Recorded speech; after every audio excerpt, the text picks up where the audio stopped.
Hi, this is Mr. Cordes, and today's lecture video is going to go over the shaping sheet for body paragraphs.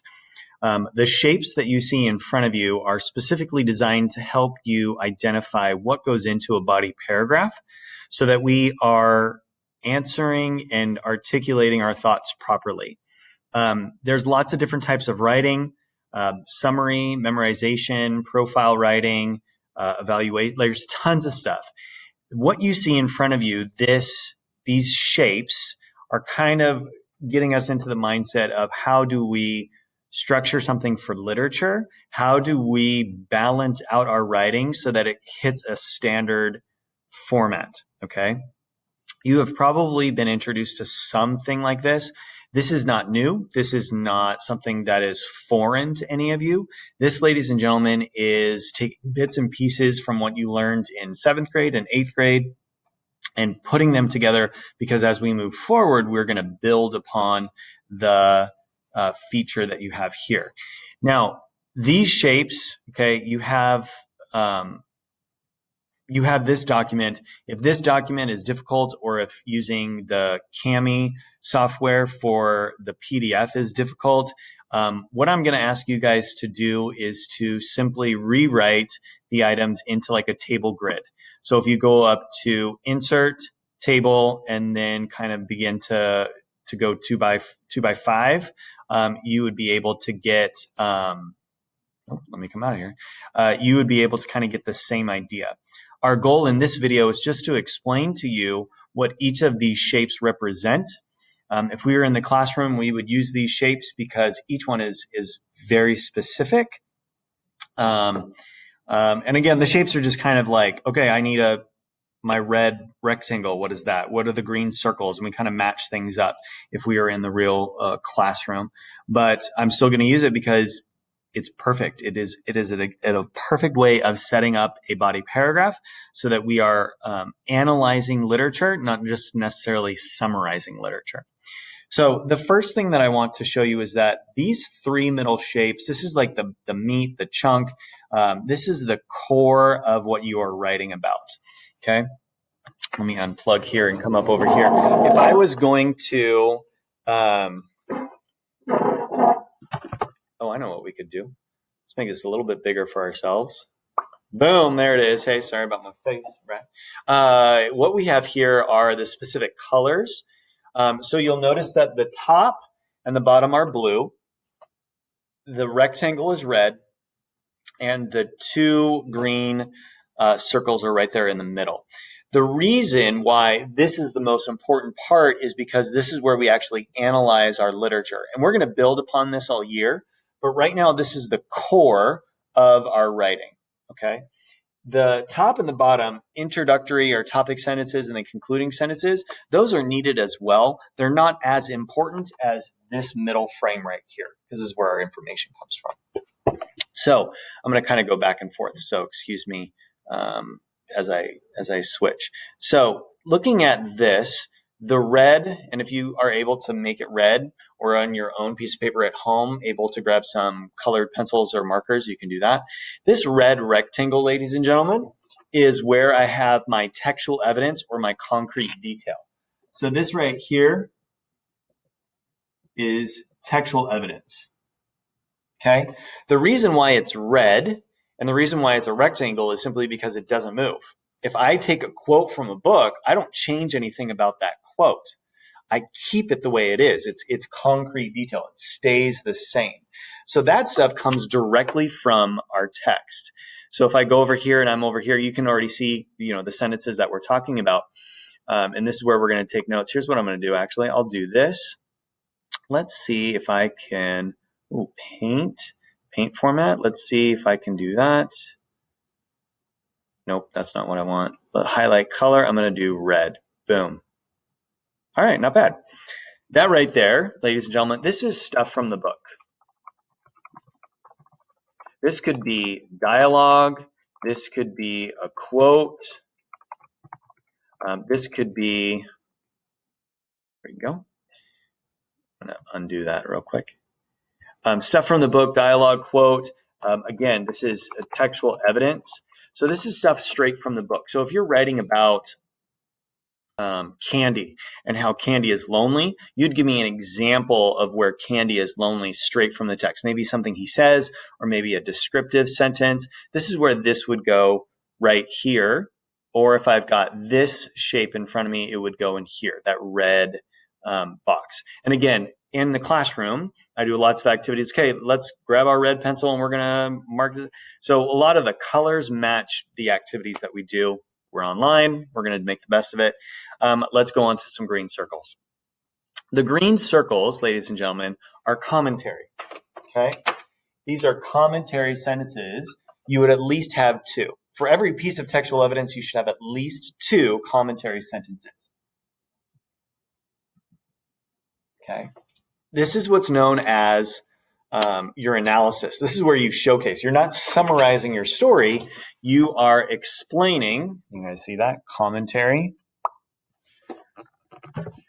My production value on my videos are astronomical. Right here, this is commentary. Okay? So commentary is green because these are your own thoughts, right?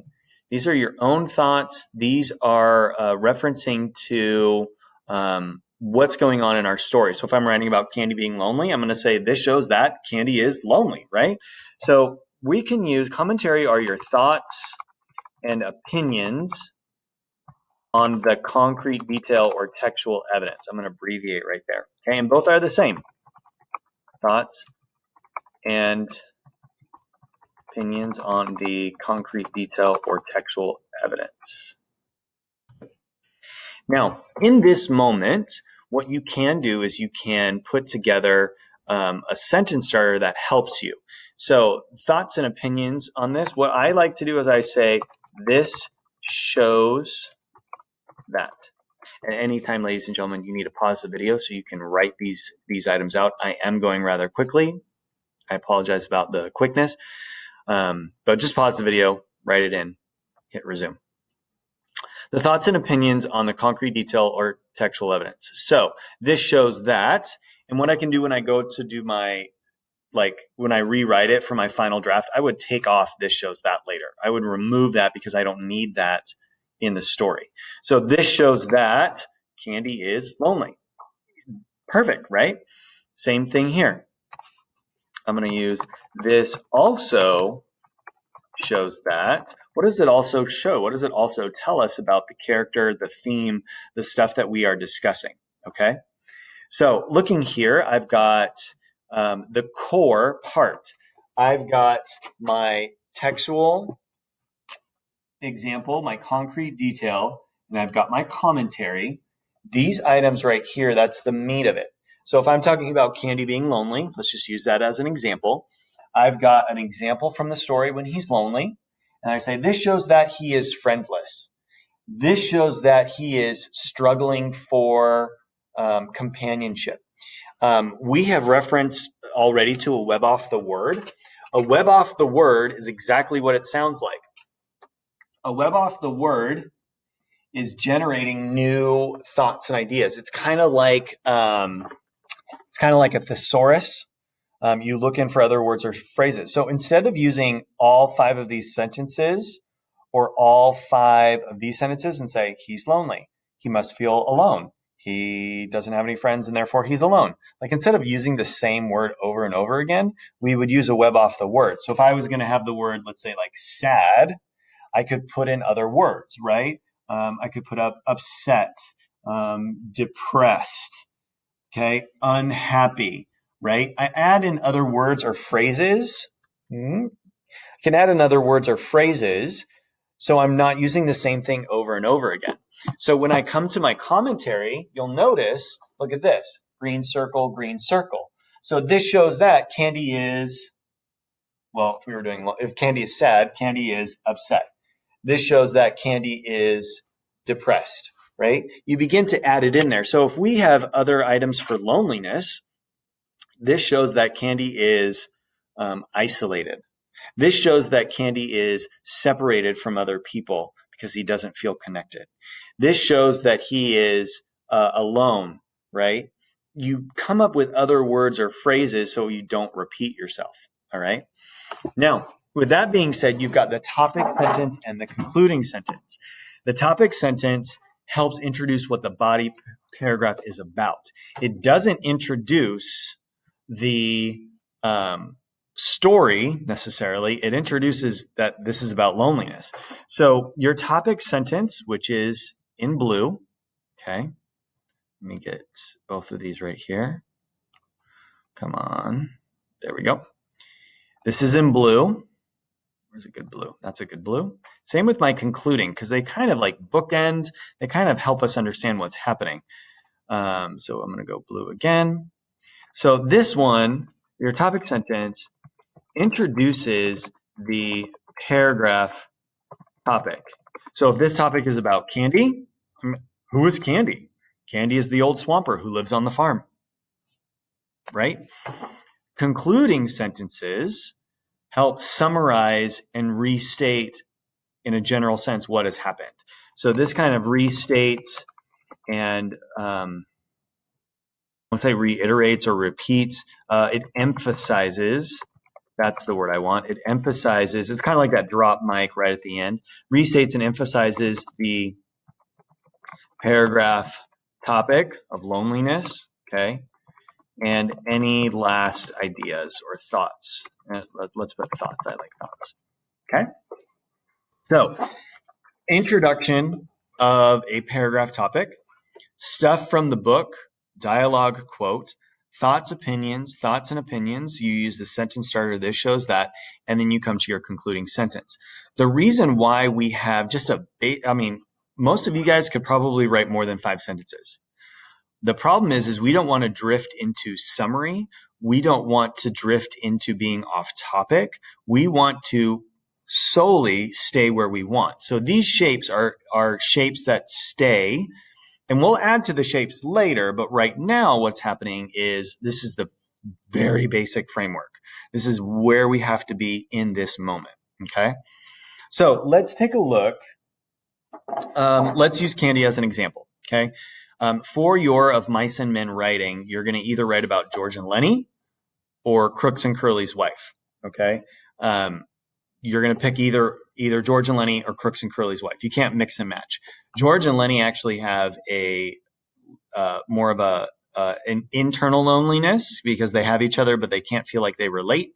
Crooks and Curly's wife have outward loneliness because of their gender and race. So there's a very distinct difference. So if I'm writing, let's say about Crooks and Curly's wife, one paragraph here is going to be about Crooks. The other body paragraph is going to be about Curly's wife. If I'm writing about George and Lenny, one paragraph is going to be about George and one paragraph is going to be about Lenny. Okay. So if I'm looking here, let's practice together. Okay. I'm going to come down here. Let me insert a new table, ladies and gentlemen. I go to Insert Table. I need 2 columns, go all the way down to 5. And this is going to be about Candy. Okay, I'm going to move this over. I've got my topic sentence that comes first. I have my concrete detail or textual evidence. I have commentary. And then I have my concluding sentence. My notes are off to the side. That's why I keep looking. Okay. And again, if you need to pause at any moment, you can do so. Let's say I'm going to write about Candy. Okay. This paragraph is about Candy. Very basic. Now, usually sometimes people stop and they're like, I don't know what to write about. And then they kind of just stop and it feels like they give up. What I would actually strongly suggest, we're writing about Candy and how he's lonely. Okay. However, what we need to do is explain Candy. Yes, Candy is lonely in this moment, but let's take a moment and look at how let's get something from the text. I always start with the center part because that's the most important. This stuff will come later. I don't need to worry about that now. If you start with your textual evidence, if I'm like, all right, I'm going to write a paragraph about how Iron Man is brave. How do I start that? How do I start that without just saying Iron Man is brave? I'm going to come up with the example from one of the movies about Iron Man being brave. Okay, random example, I know. But right now I need to do of Mice and Men and find an example of when Candy is lonely. Okay, so in chapter 2, chapter 3, the stuff with his dog, it's very sad, very depressing.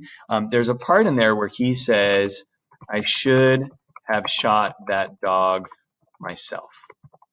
Okay, and I'm going to put down the page number. It's going to be different on the PDF than it will be in my text here. You're going to put down the page number, and that showcases his loneliness. His dog was his only companion, right? And he feels that, oh, I should have taken responsibility for that dog a long time ago. So I've already, look at that, I've got one sentence done because I pull it straight from the book. I've got my textual evidence. The commentary comes in where I say, well, what does this show about Candy and being lonely? So I'm going to use my sentence starter. This shows that Candy is feeling, I don't say lonely, because lonely. So what I would do is I would go off over to my web off the word and I'd find another word for loneliness. So this, and here's the deal. If you go to this thesaurus.com and find a bunch of words, that's great. Don't pick a word that you don't know how to use, because then it's not going to sound good. You don't want to pick, oh my gosh, look at this word, alacrity. I think that's great. Do you know what that word means? And do you know how to use it in a sentence? So right here, I'm going to say this shows that Candy is feeling lonely. I'm going to go for a simplistic word this first time, because his dog is dead. Very sad sentence, but it works. Now, the thing right here, though, is later I'm going to remove that. So my sentence, actually, hold on. Format, let's go. I need the font. Oh, strike through. Boom, look at that. Oh, I love it. Here's the deal. My sentence actually starts here. Candy is feeling lonely because his dog is dead. That is analysis sentence. You're telling me how he feels and why. Okay? And you already gave me an example. I should have shot that dog myself. We understand that it's gone. Now, is there more to the story? Yes. But for the simplistic nature of it, that's what we want. So I'm going to go for my second commentary. This also shows that Candy, now because I said Candy already up here, in my mind I know, you know what? I'm going to switch that. He. I'm going to use the word he. I'm going to use a pronoun right there. He, and I'm going to capitalize it because I will eventually strike through this one as well to indicate that that's not needed as needed also. So this shows that he is now, and I'm going to use another word from the web off the word. So my green circle goes back to my green circle. He is now isolated from others. He is now isolated. He now, that works. Here's the deal. The great thing about writing is even if you write a sentence, you're like, that doesn't sound right. You leave it, you figure it out. It's always better to build with something than to not have anything at all. So if you look right here, like, oh my gosh, I don't know what to write for my concluding sentence. Have you ever seen those kids in class? They're like, I don't know what to write. And then they just sit there. I can work with you on a piece of paper that has writing. If you show me a blank document, I'm like, you need to get your thoughts out. So concluding sentence, or excuse me, let's back up. Commentary sentence. He is now isolated from others. Yes, he's isolated. He still has his friends. I want to use the word isolated. If we're talking about his dog and keeping up with that idea, he now feels, and I did use feeling before, but we can change that later. He feels isolated from others since his best friend was laid to rest. Okay. Now, does that repeat the sentence before? Absolutely. Okay.